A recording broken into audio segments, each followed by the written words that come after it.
Keith, I was at the event today on the East End, the reading of the World War II names, and the Reverend who gave sort of the introduction put it well.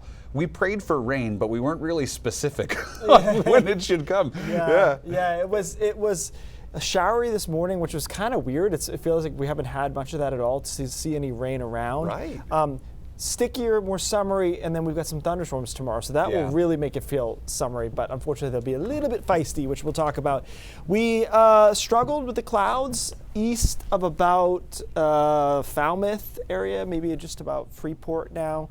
Along the coast, we've seen a lot of clouds. The rest of the state has been able to clear out for a nice late afternoon, and temperatures will stay in the upper 60s and low 70s there, low 60s along the coastline over down east where it's still socked in. Tonight's a pretty mild night with those dew points staying high, so it's a bit sticky, or it is sticky really, and that keeps temperatures up. So one of the warmer nights we've seen in a while, otherwise not a whole lot going on. And we start tomorrow sticky and warm. We're quickly into the 70s, in some cases low 80s with a mixture of sun and clouds. This is 11 a.m. and you can see some sun breaks out. Temperatures are warm, and it's a hot 80 too because of those dew points being high. But very quickly during the afternoon, this front, which is right here, starts to drape towards us and pop up some showers and storms. 1 o'clock, we've got some in the mountains, but very quickly by, say, 3 o'clock, we start to see more of that development out of New Hampshire into the mountains and foothills, and it turns into, according to the small-scale models, a line of stronger storms around 4 o'clock up to about 8 p.m. It looks like that's our biggest risk time period. And unlike what happens a decent amount of the time in Maine, these storms are unlikely to sputter out before they get to the coastline. So I think these will make it all the way to the coast, in some cases in a strong to severe situation. This is 6 o'clock.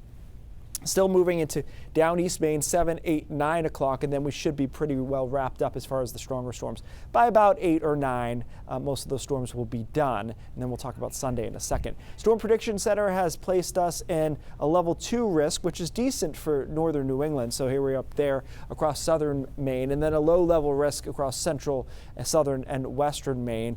Maine threats strong straight line winds, and then there is a chance for an isolated tornado, and that tornado chance is depicted here at 2%, which is obviously a low number, but remember, even on a day when you're in the plains and there could be a severe weather tornado outbreak, your chances are still 20% or something. So just put that in context, and 2 or 5 are the numbers that we deal with here in Maine.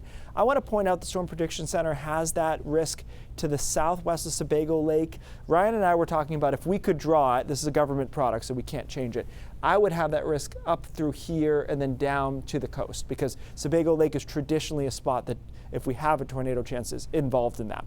So the front's still around on Sunday after the severe weather is gone, and unfortunately that lingers, that shower activity lingers along the coast through not only the first half of the day but into the early afternoon on Sunday. So I had to take out morning showers on Sunday on the coast and just put showers linger. Notice inland I kept us dry because I think the mountains and foothills will be dry on Sunday, but along the coast we're going to fight with those showers a decent part of the day. So that's just worth noting.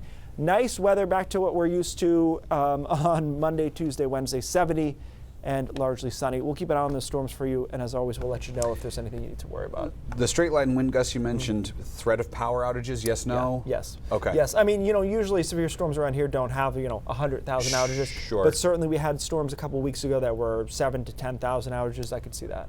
And for all of our viewers, help us out. If you see pictures of damage or of storm happening around you, when it's safe to do so, maybe after the storm has passed, send us a picture or video to our Near Me section of our mobile app. We can get it up on TV on Saturday night and share kind of the impact around the state. Yep. All right, thanks, Keith.